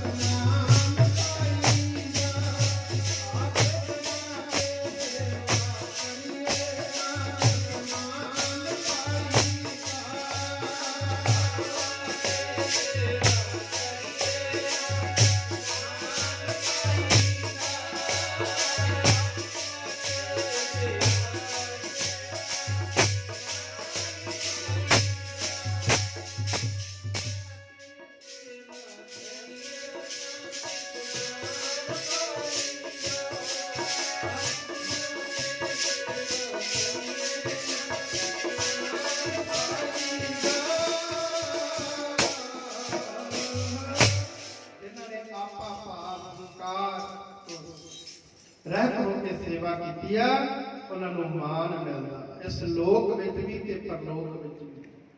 ਗੁਰੂ ਘਰ ਦੇ ਵਿੱਚ ਸੇਵਾ ਕਰਨੀ, ਹੱਥਾਂ ਦੇ ਨਾਲ ਭਾਂਡੇ ਮਾਂਜਣੇ, ਝਾੜੂ ਫੇਰਨਾ ਤੇ ਗੁਰਮੁਖ ਪਿਆਰਿਓ ਤਨ ਦੇ ਨਾਲ ਸੇਵਾ ਕਰਨੀ, ਧਨ ਦੇ ਨਾਲ ਸੇਵਾ ਕਰਨੀ। ਧਨ ਦੇ ਨਾਲ ਵੀ ਸੇਵਾ ਜਿਹੜੀ ਕਰਦੇ ਆ ਨਾ, ਜਦੋਂ ਭਾਵਨਾ ਨਾਲ ਕਰਦੇ ਆ, ਉਹ ਵੀ ਗੁਰੂ ਦੇ ਦਰ ਤੇ ਪ੍ਰਵਾਨ ਹੁੰਦੀ ਆ। ਆ ਮਾਇਆ ਜਿਹੜੀ ਆ ਨਾ, ਇਹ ਸਾਡੀ ਸਫਲੀ ਹੋ ਜਾਂਦੀ ਹੈ ਜਦੋਂ ਗੁਰੂ ਘਰ ਦੇ ਵਿੱਚ ਦਾਨ ਕਰਦੀਏ, ਸੇਵਾ ਕਰੀਏ। ਹੁਣ ਆਪਣੇ ਗੁਰੂ ਘਰ ਦੀ ਸੇਵਾ ਚੱਲਦੀ ਆ, ਗੁਰੂ ਘਰ ਤੇ ਗੁਰਮੁਖ ਪਿਆਰਿਓ ਇੱਥੇ ਕਰੀ ਹੋਈ ਸੇਵਾ ਇਹ ਚਮਕਣੀ ਆ, ਇਹ ਤੁਹਾਡੀ ਕੀਤੀ ਸੇਵਾ ਚਮਕ ਰਹੀ ਆ। ਕਿੰਨਾ ਕੁਝ ਆਪਣਾ ਗੁਰੂ ਘਰ ਬਣਿਆ ਹੋਇਆ, ਕਿੰਨਾ ਸਥਾਨ ਬਣਿਆ। ਇੱਥੇ ਗੁਰਮੁਖ ਪਿਆਰਿਓ ਇੱਕ ਇੱਕ ਤਿਲ ਜਿੰਨੀ ਵੀ ਸੇਵਾ ਕੀਤੀ ਕਿਤੇ ਬੇਅਰਥ ਨਹੀਂ ਜਾਵੇਗੀ। ਗੁਰੂ ਸਾਹਿਬ ਕਹਿੰਦੇ ਨੇ ਪਤਿਤ ਪਾਵਨ ਹਰ ਬਿਰਦ ਸਦਾਏ, ਇੱਕ ਤਿਲ ਨਹੀਂ ਭੰਨੈ ਘਾਲੇ। ਇੱਕ ਤਿਲ ਜਿੰਨੀ ਵੀ ਸੇਵਾ ਕੀਤੀ ਤੁਹਾਡੀ ਗੁਰੂ ਘਰ ਦੇ ਵਿੱਚ ਬੇਅਰਥ ਨਹੀਂ ਜਾਵੇਗੀ। ਭਾਵਨਾ ਦੇ ਨਾਲ ਗੁਰੂ ਘਰ ਦੀਆਂ ਇਮਾਰਤਾਂ ਬਣਦੀਆਂ, ਸਰਧਾ ਦੇ ਨਾਲ ਖੁਸ਼ ਹੋ ਕੇ ਸੇਵਾ ਕਰੀਏ ਤੇ ਗੁਰਮੁਖ ਪਿਆਰਿਓ ਦੇ ਦਰ ਤੇ ਪ੍ਰਵਾਨ ਹੁੰਦੀ ਹੈ। ਸਤਿਗੁਰੂ ਦੀਆਂ ਰਹਿਮਤਾਂ ਬਖਸ਼ਿਸ਼ਾਂ ਹੁੰਦੀਆਂ ਨੇ ਜਿਹੜੇ ਭਾਵਨਾ ਦੇ ਨਾਲ ਸੇਵਾ ਕਰਦੇ ਨੇ। ਦੇਖੋ ਜਿਨ੍ਹਾਂ ਨੇ ਸੇਵਾ ਕੀਤੀ ਆ ਤੇ ਲੋਕ ਪ੍ਰਲੋਕ ਸਬਰ ਗਏ। ਜਿੰਨਾ ਚਿਰ ਚੰਦ ਅਸਮਾਨ ਧਰਤੀ ਸੂਰਜ ਰਹੂਗਾ ਤੇ ਉਹਨਾਂ ਦਾ ਨਾਮ ਵੀ ਚਮਕਦਾ ਰਹੂਗਾ। ਸਤਿਗੁਰੂ ਜੀ ਪਵਿੱਤਰ ਗੁਰਬਾਣੀ ਵਿੱਚ ਵਚਨ ਕਰਦੇ ਹਨ, ਗੁਰ ਸੇਵਾ ਤੇ ਹਰ ਪਾਈਐ। ਗੁਰੂ ਦੀ ਸੇਵਾ ਕਰਕੇ ਹਰੀ ਪ੍ਰਮਾਤਮਾ ਪਰਮੇਸ਼ਰ ਵਾਹਿਗੁਰੂ ਪ੍ਰਾਪਤ ਹੁੰਦਾ ਹੈ। ਜਾ ਕੋ ਨਦਰ ਕਰੇ, ਜਿਹਦੇ ਉੱਤੇ ਉਹਦੀ ਦ੍ਰਿਸ਼ਟੀ ਹੋ ਜਾਂਦੀ ਹੈ। ਮਾਨਸ ਤੇ ਦੇਵਤੇ ਭਏ, ਉਹ ਵਾਹਿਗੁਰੂ ਫਿਰ ਭਾਈ ਮਨੁੱਖਾਂ ਤੋਂ ਦੇਵਤੇ ਬਣਾ ਦਿੰਦਾ ਹੈ। ਇੱਥੇ ਥੋੜਾ ਜਿਹਾ ਧਿਆਨ ਦਿਓ, ਮਾਨਸ ਤੇ ਦੇਵਤੇ ਭਏ। ਇੱਥੇ ਦੇਵਤੇ ਸ਼ਬਦ ਗੁਰੂ ਗ੍ਰੰਥ ਸਾਹਿਬ ਦੇ ਵਿੱਚ ਆਉਂਦਾ। ਦੇਵਤਾ ਕੋਈ ਇੱਕ ਅੱਧਾ ਨਹੀਂ, ਦੇਵਤੇ ਬਹੁਤ ਨੇ। 33 ਕਰੋੜ ਦੇਵੀ ਦੇਵਤਾ ਲਿਖਿਆ ਗੁਰੂ ਗ੍ਰੰਥ ਸਾਹਿਬ ਦੇ ਵਿੱਚ। 33 ਕਰੋੜ ਹੀ ਦਾਸ ਤੁਮਾਰੇ, ਪਰ ਸਾਰੇ ਦਾਸ ਨੇ ਗੁਰੂ ਸਾਹਿਬ ਦੇ, ਸਾਰੇ ਚਰਨਾਂ 'ਚ ਬਹਿੰਦੇ ਨੇ ਆ ਕੇ। ਅਕਾਲ ਪੁਰਖ ਵਾਹਿਗੁਰੂ ਤੋਂ ਵੱਡਾ ਕੋਈ ਨਹੀਂ। ਮਾਨਸ ਤੇ ਦੇਵਤੇ ਭਏ। ਜਦੋਂ ਅਸੀਂ ਗੁਰੂ ਦੀ ਸੇਵਾ ਕਰਦੇ ਆ ਨਾ, ਨਾਮ ਜਪਦੇ ਆ, ਸੇਵਾ ਕਰਦੇ ਆ, ਉਹ ਮਨੁੱਖਾਂ ਤੋਂ ਦੇਵਤੇ ਬਣਾ ਦਿੰਦਾ। ਅਸੀਂ ਦੇਵਤੇ ਬਣਨਾ ਹੈ, ਨਾ ਕਿ ਦੇਵਤਿਆਂ ਨੂੰ ਧੂਪਾਂ ਜੋਤਾਂ ਲਾ ਕੇ ਮੰਨਣਾ ਹੈ। ਉਹਨਾਂ ਨੂੰ ਮੰਨਣਾ ਨਹੀਂ, ਪੂਜਣਾ ਨਹੀਂ। ਅਸੀਂ ਆਪਾਂ ਆ ਮਨੁੱਖਾਂ ਤੋਂ ਦੇਵਤੇ ਬਣਨਾ। ਦੇਵਤੇ ਦਾ ਅਰਥ ਹੁੰਦਾ ਦੈਵੀ ਗੁਣਾਂ ਵਾਲੇ, ਜਿਹਦੇ ਅੰਦਰ ਚੰਗੇ ਗੁਣ ਹੋਣ। ਇੱਕ ਦੇਵਤੇ ਹੁੰਦੇ ਨੇ, ਇੱਕ ਦੈਤ ਹੁੰਦੇ ਨੇ। ਜਿਨ੍ਹਾਂ ਦੀ ਮਾੜੀ ਵਿਅਕਤੀ ਹੁੰਦੀ ਆ, ਜਿਨ੍ਹਾਂ ਦੇ ਵਿੱਚ ਔਗਣ ਨੇ, ਜਿਨ੍ਹਾਂ ਦੇ ਹਿਰਦੇ ਅੰਦਰ ਹਰ ਵੇਲੇ ਕਾਮ, ਕ੍ਰੋਧ, ਲੋਭ, ਮੋਹ, ਹੰਕਾਰ ਚੱਲਦਾ, ਰਾਖਸ਼ਸ ਵਿਰਤੀ ਹੁੰਦੀ ਹੈ। ਤੇ ਗੁਰਮੁਖ ਪਿਆਰੋ ਦੈਂਤਾਂ ਵਾਲੀ ਵਿਰਤੀ ਹੁੰਦੀ ਆ। ਕਿਸੇ ਦਾ ਮਾੜਾ ਸੋਚਣਾ, ਮਾੜਾ ਤੱਕਣਾ, ਮਾੜਾ ਦੇਖਣਾ, ਮਾੜੇ ਕੰਮ ਕਰਨੇ, ਉਹ ਦੈਂਤਾਂ ਵਾਲੀ ਵਿਰਤੀ ਹੁੰਦੀ ਆ। ਉਹ ਦੈਂਤ ਹੁੰਦੇ ਨੇ। ਉਹ ਦੇਖਣ ਨੂੰ ਭਾਵੇਂ ਮਨੁੱਖਾਂ ਵਾਲਾ ਸਰੀਰ ਆ, ਪਰ ਉਹ ਦੈਂਤ ਨੇ। ਪਰ ਗੁਰਮੁਖ ਪਿਆਰੇ ਇਸ ਮਨੁੱਖਾ ਸਰੀਰ ਦੇ ਵਿੱਚ ਹੀ ਦੇਵਤੇ ਹੁੰਦੇ ਨੇ। ਕਈ ਵਾਰੀ ਆਪਾਂ ਆਮ ਹੀ ਕਹਿੰਦੇ ਯਾਰ ਦੇਵਤਾ ਬੰਦਾ, ਕਿਉਂ ਕਹਿੰਦੇ ਆ? ਉਹਦੇ ਅੰਦਰ ਦੇ ਗੁਣਾਂ ਨੂੰ ਵੇਖ ਕੇ ਕਹਿੰਦੇ ਆ। ਉਹਦੇ ਅੰਦਰ ਨਿਮਰਤਾ ਹੈ, ਸਹਿਣਸ਼ੀਲਤਾ ਹੈ, ਧੀਰਜਤਾ ਹੈ, ਤੇ ਗੁਰਮੁਖ ਪਿਆਰੋ ਸਤ ਹੈ, ਸੰਤੋਖ ਹੈ, ਦਇਆ ਹੈ, ਧਰਮ ਹੈ। ਇਹ ਜਿਹਦੇ ਅੰਦਰ ਗੁਣ ਹੁੰਦੇ ਨੇ ਉਹ ਦੇਵਤਾ ਹੀ ਹੁੰਦਾ ਹੈ। ਇਸ ਕਰਕੇ ਅਸੀਂ ਦੇਵਤਿਆਂ ਨੂੰ ਪੂਜਣਾ ਨਹੀਂ। ਗੁਰਬਾਣੀ ਨੇ ਸਾਨੂੰ ਪੂਜਣ ਵਾਸਤੇ ਨਹੀਂ ਕਿਹਾ, ਗੁਰਬਾਣੀ ਨੇ ਸਾਨੂੰ ਦੇਵਤੇ ਬਣਨ ਵਾਸਤੇ ਕਿਹਾ। ਬਲਿਹਾਰੀ ਗੁਰ ਆਪਣੇ ਦਿਉਹਾੜੀ ਸਦਵਾਰ, ਜਿਨ ਮਾਨਸ ਤੇ ਦੇਵਤੇ ਕੀਏ, ਕਰਤ ਨ ਲਾਗੀ ਵਾਰ। ਪੜੋ ਪਿਆਰ ਨਾਲ। ਜਿਨੇ ਮਨੁੱਖਾਂ ਤੋਂ ਦੇਵਤੇ ਬਣਾਏ, ਜਾਮਾ ਬਲਿਹਾਰ ਗੁਰਾਂ।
ਕਿਹੜੇ ਗੁਰੂ ਤੋਂ ਬਲਿਹਾਰ ਜਾਈਏ? ਧੰਨ ਗੁਰੂ ਗ੍ਰੰਥ ਸਾਹਿਬ ਮਹਾਰਾਜ ਜੀ ਤੋਂ। ਗੁਰੂ ਗ੍ਰੰਥ ਸਾਹਿਬ ਮਹਾਰਾਜ ਤੋਂ ਬਲਿਹਾਰ ਜਾਈਏ, ਜਿਨੇ ਸਾਨੂੰ ਸੱਚ ਦਾ ਰਸਤਾ ਦਿਖਾ ਕੇ, ਸੱਚ ਦੀ ਸੋਝੀ ਕਰਵਾ ਕੇ, ਸੱਚਾ ਗਿਆਨ ਦੇ ਕੇ ਸਾਨੂੰ ਮਨੁੱਖਾਂ ਤੋਂ ਦੇਵੀ ਗੁਣ ਬਖਸ਼ ਦਿੱਤੇ ਨੇ, ਦੇਵਤਿਆਂ ਵਾਲੇ ਗੁਣ ਬਖਸ਼ ਦਿੱਤੇ ਨੇ। ਇਸ ਗੁਰੂ ਤੋਂ ਬਲਿਹਾਰ ਜਾਣਾ ਕਰੀਏ। ਇਹ ਪੰਕਤੀ ਮਾਨਸ ਤੇ ਦੇਵਤੇ ਭਏ, ਮਨੁੱਖਾਂ ਤੋਂ ਦੇਵਤੇ ਬਣਾ ਦਿੱਤੇ ਹਨ। ਧਿਆਇਆ ਨਾਮ ਹਰੇ, ਵਾਹਿਗੁਰੂ ਦਾ ਨਾਮ ਧਿਆਉਣ ਕਰਕੇ ਹੀ ਬਣਦੇ ਹਨ ਜੀ। ਹਉ ਮੈਂ ਮਾਰ ਵਿਨਾਇਨ, ਉਹ ਵਾਹਿਗੁਰੂ ਪ੍ਰਮਾਤਮਾ ਦੀ ਕਿਰਪਾ ਨਾਲ ਹਉਮੈ ਅੰਦਰੋਂ ਖਤਮ ਹੋ ਜਾਂਦੀ ਹੈ। ਗੁਰ ਕੈ ਸ਼ਬਦ ਤਰੇ, ਉਹ ਆਪਣੇ ਨਾਲ ਮਿਲਾ ਕੇ ਗੁਰੂ ਦੇ ਸ਼ਬਦ ਦੇ ਰਾਹੀਂ ਸਾਨੂੰ ਤਰੇ ਤੋਂ, ਕਿੱਥੋਂ ਤਰਨਾ? ਆ ਸੰਸਾਰ ਰੂਪੀ ਸਮੁੰਦਰ, ਇਹਦੇ ਵਿੱਚ ਵਿਕਾਰਾਂ ਦੀਆਂ ਲਹਿਰਾਂ ਉੱਠਦੀਆਂ ਨੇ, ਕਾਮ ਦੀਆਂ, ਕ੍ਰੋਧ ਦੀਆਂ, ਲੋਭ ਦੀਆਂ, ਮੋਹ ਦੀਆਂ ਝੱਖੜ ਝੋਲੇ ਉੱਠਦੇ ਨੇ। ਜਿਵੇਂ ਸਮੁੰਦਰ ਤੇ ਲਹਿਰਾਂ ਉੱਠਦੀਆਂ ਨਾ, ਇਸ ਤਰ੍ਹਾਂ ਇਹ ਸੰਸਾਰ ਵੀ ਇੱਕ ਸਮੁੰਦਰ ਆ, ਇਹਦੇ ਉੱਪਰ ਕਾਮ ਕ੍ਰੋਧ ਦੀਆਂ ਲਹਿਰਾਂ ਉੱਠਦੀਆਂ ਨੇ। ਇਹ ਤੋਂ ਸਾਨੂੰ ਤਰੇ, ਉਹ ਪਾਰ ਕਰ ਦਿੰਦੇ ਹਨ ਗੁਰੂ ਸਾਹਿਬ। ਨਾਨਕ ਸਹਿਜ ਸਮਾਇਨ, ਤੇ ਗੁਰੂ ਸਾਹਿਬ ਦੀ ਕਿਰਪਾ ਦੇ ਨਾਲ ਫਿਰ ਸਹਿਜ ਅਡੋਲਤਾ ਆ ਜਾਂਦੀ ਹੈ, ਟਿਕਾ ਮਿਲ ਜਾਂਦਾ ਅੰਦਰ ਨੂੰ। ਹਰਿ ਆਪਣੀ ਕਿਰਪਾ ਕਰੇ, ਜਦੋਂ ਵਾਹਿਗੁਰੂ ਕਿਰਪਾ ਕਰ ਦਿੰਦਾ ਹੈ ਤਾਂ। ਪੌੜੀ ਹਾਂਜੀ, ਹਰ ਆਪਣੀ ਭਗਤ ਕਰਾਏ, ਵਡਿਆਈ ਵਿਖਾਲੀਨ। ਉਹ ਵਾਹਿਗੁਰੂ ਆਪਣੀ ਭਗਤੀ ਆਪ ਹੀ ਕਰਵਾਉਂਦਾ ਹੈ ਆਪਣੇ ਪਿਆਰਿਆਂ ਤੋਂ। ਭਗਤੀ ਕਰਾ ਕੇ ਫਿਰ ਉਹਨਾਂ ਨੂੰ ਵਡਿਆਈਆਂ ਬਖਸ਼ ਦਿੰਦਾ। ਆਪਾਂ ਰਾਤ ਗੱਲ ਕਰ ਰਹੇ ਦਮਨ ਦੇ ਵਿੱਚ, ਭਗਤ ਰਵਿਦਾਸ ਮਹਾਰਾਜ ਜੀ ਭਾਵੇਂ ਜੁੱਤੀਆਂ ਗੰਢਦੇ ਸੀ, ਉਹਨਾਂ ਦਾ ਕੰਮ ਵੇਖੋ ਕੀ ਹੈ, ਕੰਮ ਚਮੜੇ ਦਾ ਕਰਨ ਵਾਲਾ, ਪਰ ਗੁਰਮੁਖ ਪਿਆਰਿਓ ਉਹਨਾਂ ਦੀ ਸੁਰਤ ਬੜੀ ਉੱਚੀ ਸੀ। ਉਹ ਚੰਮ ਦੇ ਵਿੱਚ ਫਸੇ ਹੋਏ ਨਹੀਂ ਸੀ, ਕਿਰਤ ਸੀ ਉਹਨਾਂ ਦੀ, ਕਿਰਤ ਕਰਦੇ ਹੋਏ ਚੰਮ ਤੋਂ ਬਾਹਰ, ਆ ਸਰੀਰ ਰੂਪੀ ਚਮੜੇ ਤੋਂ ਬਾਹਰ ਸੀ। ਤੇ ਗੁਰਮੁਖ ਪਿਆਰਿਓ ਅਸੀਂ ਤਾਂ ਜਿਹੜਾ ਚੰਮ ਦੀ ਪਰਖ ਕਰੀ ਜਾਵੇ, ਜਾਂ ਜਿਹਦੀ ਸੋਚ ਹੀ ਚੰਮ ਤੇ ਰੁਕ ਜਾਵੇ, ਤੇ ਗੁਰਮੁਖ ਪਿਆਰਿਓ ਅਸਲ ਚ ਮਾਰੀ ਹੀ ਉਹ ਹੁੰਦਾ ਜਿਹਨੂੰ ਚੰਮ ਦੀ ਪਰਖ ਹੋਵੇ। ਜਿਹੜਾ ਚੰਮ ਨੂੰ ਵੇਖੀ ਜਾਵੇ ਉਹ ਅਸਲ ਚ ਮਾਰ ਹੁੰਦਾ। ਤੇ ਗੁਰਮੁਖ ਪਿਆਰਿਓ ਸਤਿਗੁਰੂ ਸੱਚੇ ਪਾਤਸ਼ਾਹ ਮਹਾਰਾਜ ਕਹਿੰਦੇ ਨੇ, ਉਹ ਵਾਹਿਗੁਰੂ ਵਡਿਆਈ ਬਖਸ਼ਦਾ, ਜਿਸ ਨੀਚ ਕੋ ਕੋਈ ਨਾ ਜਾਣੇ, ਜਿਹਨੂੰ ਕੋਈ ਨਹੀਂ ਜਾਣਦਾ। ਨਾਮ ਜਪਤ ਉਹ ਚਹੁ ਕੁੰਟ ਮਾਨੇ, ਉਹ ਨਾਮ ਜਪ ਕੇ ਚਾਰੇ ਕੁੰਟਾਂ ਦੇ ਵਿੱਚ ਜਾਣਿਆ ਜਾਂਦਾ। ਹੁਣ ਭਗਤ ਸਤਿਗੁਰੂ ਰਵਿਦਾਸ ਮਹਾਰਾਜ ਜੀ ਨੂੰ ਦੁਨੀਆ ਯਾਦ ਕਰਦੀ ਆ, ਉਹਨਾਂ ਦੇ ਜਨਮ ਦਿਹਾੜੇ ਮਨਾਉਂਦੀ ਆ ਦੁਨੀਆ। ਤੇ ਆਪਾਂ ਕਿੰਨੇ ਬੈਠੇ, ਕਿਸੇ ਨੂੰ ਪਤਾ ਵੀ ਉਸ ਸਮੇਂ ਰਾਜਾ ਕਿਹੜਾ ਸੀ? ਕਿਸੇ ਦੇ ਜਿਹੜਾ ਇਤਿਹਾਸ ਪੜ੍ਹਦਾ ਉਹਨੂੰ ਕਿਸੇ ਨੂੰ ਪਤਾ ਹੋਵੇਗਾ ਵੀ ਰਾਜਾ ਕਿਹੜਾ ਸੀ, ਪਰ ਭਗਤ ਰਵਿਦਾਸ ਜੀ ਨੂੰ ਸਾਰੇ ਜਾਣਦੇ ਆ। ਠੀਕ ਹੈ ਨਾ? ਇਸ ਕਰਕੇ ਪ੍ਰਹਲਾਦ ਨੂੰ ਸਾਰੇ ਜਾਣਦੇ ਆ, ਨਾਮਦੇਵ ਜੀ ਨੂੰ ਸਾਰੇ ਜਾਣਦੇ ਆ, ਭਗਤ ਸੈਣ ਜੀ ਨੂੰ ਸਾਰੇ ਜਾਣਦੇ ਆ। ਤੇ ਗੁਰਮੁਖ ਪਿਆਰ ਪਰ ਸਾਨੂੰ ਇਹ ਨਹੀਂ ਪਤਾ ਵੀ ਉਸ ਸਮੇਂ ਰਾਜੇ ਕਿਹੜੇ ਸੀ। ਕੋਈ ਰਾਜਾ ਦੇ ਜਨਮ ਦਿਹਾੜੇ ਮਨਾਉਂਦਾ ਵੇਖਿਆ? ਤੇ ਗੁਰਮੁਖ ਪਿਆਰ ਉਹਨਾਂ ਰਾਜਾਂ ਦੇ ਵੱਡੇ ਵੱਡੇ ਮਹਿਲ, ਵੱਡੇ ਵੱਡੇ ਧੌਲਰ ਅੱਜ ਖੰਡਰ ਬਣੇ ਪਏ ਨੇ, ਖਾਲੀ ਹੋਏ ਪਏ ਨੇ। ਤੇ ਗੁਰਮੁਖ ਪਿਆਰਿਓ ਭਗਤ ਸਤਿਗੁਰੂ ਰਵਿਦਾਸ ਮਹਾਰਾਜ ਜਿੱਥੇ ਬਹਿ ਕੇ ਜੁੱਤੀਆਂ ਗੰਢਦੇ ਸੀ, ਜਿੱਥੇ ਭਗਤ ਸਤਰੇ ਵਰਗੇ ਮਾਸ ਵੇਚਦੇ ਸੀ ਵੱਢ ਵੱਢ ਕੇ, ਤੇ ਗੁਰਮੁਖ ਪਿਆਰਿਓ ਅੱਜ ਉਹਨਾਂ ਦੇ ਮੰਦਰ ਬਣ ਕੇ ਤੇ ਉੱਥੇ ਗੁਰਮੁਖ ਪਿਆਰੋ ਹਰੀ ਜਸ ਕੀਰਤਨ ਹੁੰਦੇ ਨੇ, ਤੇ ਲੱਖਾਂ ਦੀ ਤਾਦਾਦ ਦੇ ਵਿੱਚ ਦੁਨੀਆ ਉਹਨਾਂ ਨੂੰ ਨਤਮਸਤਕ ਹੁੰਦੀ ਹੈ। ਇਹ ਗੱਲ ਕੀ ਹੈ ਭਾਈ? ਨਾਮ ਦੀ ਗੱਲ ਹੈ, ਬਾਣੀ ਦੀ ਗੱਲ ਆ। ਉਹ ਨਾਮ ਨਾਲ ਜੁੜ ਗਏ ਤੇ ਰਹਿੰਦੀ ਦੁਨੀਆ ਤੱਕ ਉਹਨਾਂ ਨੂੰ ਦੁਨੀਆ ਯਾਦ ਕਰੇਗੀ। ਉਹ ਪਰਮੇਸ਼ਰ ਆਪ ਹੀ ਉਹਨਾਂ ਆਪਣੇ ਪਿਆਰਿਆਂ ਭਗਤਾਂ ਨੂੰ ਭਗਤੀ ਬਖਸ਼ਦਾ ਤੇ ਉਹਨਾਂ ਦੀ ਵਡਿਆਈ ਵੀ ਆਪ ਹੀ ਕਰਵਾਉਂਦਾ ਹੈ। ਆਪਣੀ ਆਪ ਕਰੇ ਪ੍ਰਤੀਤ, ਉਹ ਵਾਹਿਗੁਰੂ ਭਰੋਸਾ ਉਸ ਪਰਮਾਤਮਾ ਤੇ ਜਿਹੜੇ ਕਰਦੇ ਨੇ ਉਹ ਵੀ ਆਪ ਹੀ ਬਖਸ਼ਿਸ਼ ਕਰ ਦਿੰਦਾ ਹੈ। ਆਪੇ ਸੇਵ ਘਾਲੀਨ, ਆਪਣੀ ਸੇਵਾ ਪਰਮੇਸ਼ਰ ਆਪ ਹੀ ਕਰਾਉਂਦਾ ਹੈ ਆਪਣੇ ਪਿਆਰਿਆਂ ਤੋਂ। ਹਰ ਭਗਤਾਂ ਨੂੰ ਦੇ ਆਨੰਦ, ਉਹ ਵਾਹਿਗੁਰੂ ਆਨੰਦ ਖੁਸ਼ੀਆਂ ਖੇੜੇ ਬਖਸ਼ਿਸ਼ ਕਰ ਦਿੰਦਾ ਆਪਣੇ ਪਿਆਰਿਆਂ ਨੂੰ।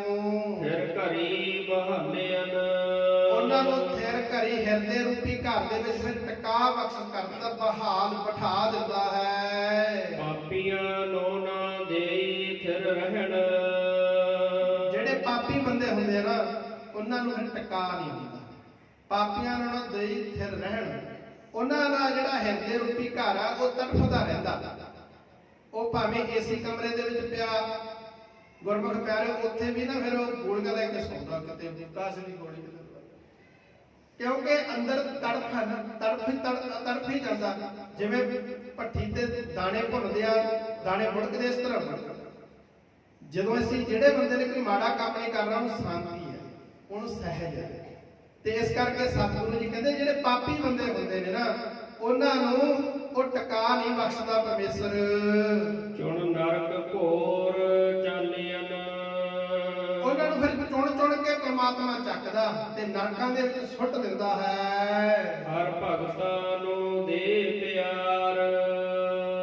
ਉਹ ਵਾਹਿਗੁਰੂ ਆਪਣੇ ਪਿਆਰਿਆਂ ਨੂੰ, ਆਪਣੇ ਭਗਤਾਂ ਨੂੰ ਪਿਆਰ ਬਖਸ਼ਿਸ਼ ਕਰਦਾ ਹੈ। ਕਰ ਅੰਗ ਨਿਸਤਾਰਿਆਂ। ਇੱਥੇ ਅੰਗ ਦਾ ਅਰਥ ਕਰਨਾ ਪੱਖ।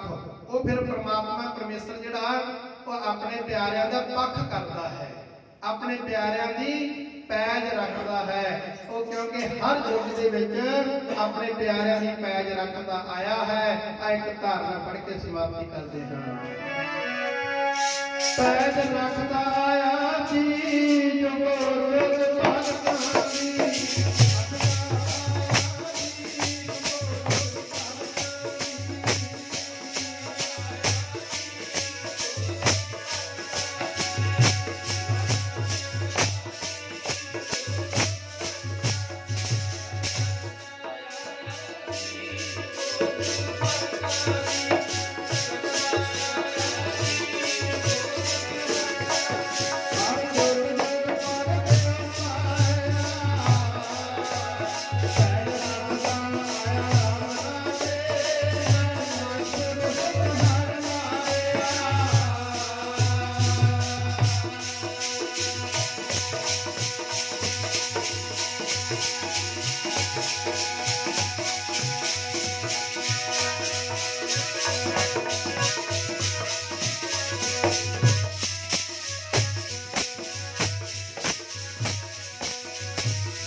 ਆਪਣੇ ਪਿਆਰਿਆਂ ਦੀ ਪੈਜ ਰੱਖਦਾ ਆਇਆ ਹੈ। ਸੋ ਭਾਈ ਸ਼ਬਦ ਦੀ ਵਿਆਖਿਆ ਪੂਰੀ ਹੋਈ ਹੈ। ਇੱਥੇ ਸਤਿਗੁਰੂ ਸੱਚੇ ਪਾਤਸ਼ਾਹ ਜੀ ਨੇ ਸਾਡੇ ਤੇ ਰਹਿਮਤਾਂ ਬਖਸ਼ਿਸ਼ਾਂ ਸ਼ਬਦ ਵਿੱਚ ਕੀਤੀਆਂ ਨੇ। ਇਸ ਸ਼ਬਦ ਦਾ ਮੂਲ ਸਾਰ ਸਿਧਾਂਤ ਇਹ ਹੈ ਵੀ ਭਾਈ ਨਿਮਰਤਾ ਭਾਵ ਧਾਰਨ ਕਰੀਏ, ਪਰਮੇਸ਼ਰ ਦੀ ਬੰਦਗੀ ਕਰੀਏ, ਸੇਵਾ ਸਿਮਰਨ ਕਰਕੇ ਇਸ ਲੋਕ ਪਰਲੋਕ ਦੇ ਵਿੱਚ ਮਾਨ ਇੱਜ਼ਤ ਪ੍ਰਾਪਤ ਕਰੀਏ। ਸਾਰੀਆਂ ਸੰਗਤਾਂ ਦਾ ਬਹੁਤ ਬਹੁਤ ਧੰਨਵਾਦ ਜਿਨ੍ਹਾਂ ਨੇ ਪੂਰਨਮਾਸੀ ਦੇ ਦਿਹਾੜੇ ਤੇ ਤਿੰਨੇ ਦਿਨ ਗੁਰੂ ਘਰ ਦੇ ਵਿੱਚ ਸੇਵਾ ਕਰਕੇ, ਤੇ ਮਾਈਆਂ ਨੇ ਗੁਰੂ ਕੇ ਲੰਗਰ ਪਕਾਉਣ ਦੀ ਸੇਵਾ, ਭਾਈਆਂ ਨੇ ਗੁਰੂ ਕੇ ਲੰਗਰ ਦਾਲਾਂ ਸਬਜ਼ੀਆਂ ਬਣਾਉਣ ਦੀ ਸੇਵਾ, ਪਾਠੀ ਸਿੰਘਾਂ ਨੇ ਪਾਠ ਕਰਨ ਦੀ ਸੇਵਾ, ਜਾਪੀ ਵਾਲੇ ਸਿੰਘਾਂ ਨੇ 3 ਦਿਨ ਜਾਪ ਕੀਤਾ, ਤੇ ਜਿਹੜੇ ਰਾਤ ਦੀਆਂ ਡਿਊਟੀਆਂ ਸੇਵਾਦਾਰ ਬੰਦੇ ਸੀ ਸਾਰੀਆਂ ਹੀ ਸੇਵਾਦਾਰਾਂ ਦਾ, ਪ੍ਰਬੰਧਕਾਂ ਦਾ, ਸਮੂਹੀਆਂ ਸੰਗਤਾਂ ਦਾ ਬਹੁਤ ਬਹੁਤ ਧੰਨਵਾਦ। ਸਤਿਗੁਰੂ ਜੀ ਸਭ ਦੀ ਸੇਵਾ ਲੇਖੇ ਦੇ ਵਿੱਚ ਲਾਉਣ, ਸਭ ਦਾ ਇੱਕ ਇੱਕ ਚੱਲਿਆ ਹੋਇਆ ਕਦਮ ਗੁਰੂ ਸਾਹਿਬ ਲੇਖੇ ਦੇ ਵਿੱਚ ਪਾਉਣ, ਸਭ ਦਾ ਤਿਲ ਫੁੱਲ ਭੇਟਾ ਕੀਤਾ ਸਤਿਗੁਰੂ ਆਪਣੇ ਦਰ ਤੇ ਪ੍ਰਵਾਨ ਕਰਨ। ਸਭ ਦੇ ਪਰਿਵਾਰਾਂ ਦੇ ਵਿੱਚ ਖੁਸ਼ੀਆਂ, ਰਹਿਮਤਾਂ, ਦੇਸਾਂ ਵਿਦੇਸਾਂ ਵਿੱਚ ਚੜ੍ਹਦੀਆਂ ਕਰਨ ਸਤਿਗੁਰੂ ਸੱਚੇ ਪਾਤਸ਼ਾਹ ਜੀ ਬਖਸ਼ਿਸ਼ ਕਰਨ। ਸੋ ਜੋ ਅੱਜ ਗੁਰੂ ਕੇ ਲੰਗਰ ਔਰ ਦੇਗ ਦੀ ਸੇਵਾ ਹੋਈ ਆ, ਸਾਡੇ ਬਹੁਤ ਹੀ ਸਤਿਕਾਰ ਤੇ ਸਨਮਾਨਯੋਗ, ਜਿਨ੍ਹਾਂ ਨੂੰ ਅਸੀਂ ਨਹੀਂ ਭੁੱਲ ਸਕਦੇ। ਸੋ ਬਹੁਤ ਹੀ ਜੋ ਸਾਡੀ ਪ੍ਰਬੰਧਕ ਕਮੇਟੀ ਦੇ ਥੰਮ ਸਨ ਸਰਦਾਰ ਕੁਲਵਿੰਦਰ ਸਿੰਘ ਜੀ ਬਾਬਲਾ, ਸੋ ਉਹਨਾਂ ਦੇ ਸਮੂਹ ਪਰਿਵਾਰ ਵੱਲੋਂ, ਸਮੂਹ ਫੈਮਿਲੀ ਵੱਲੋਂ, ਜੋ ਉਹਨਾਂ ਉਸ ਪਰਿਵਾਰ ਦੀ ਜਿਹੜੀ ਸੇਵਾ ਗੁਰਮੁਖ ਪਿਆਰਿਓ ਉਹ ਗਿਣੀ ਮਿਥੀ ਨਹੀਂ ਜਾ ਸਕਦੀ।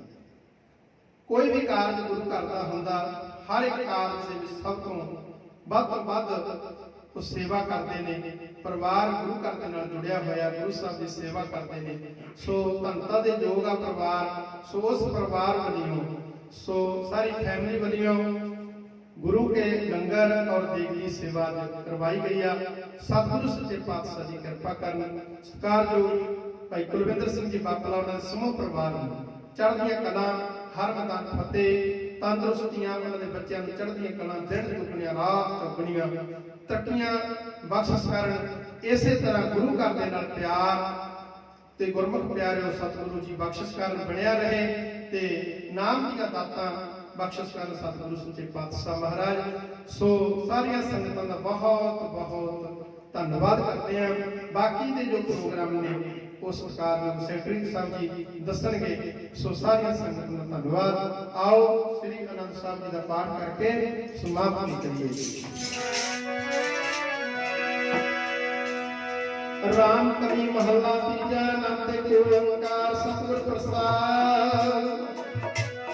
ਆਨੰਦ ਪਿਆ ਮੇਰੀ ਮਾਏ, ਸਤਿਗੁਰੂ ਮੈਂ ਪਾਇਆ।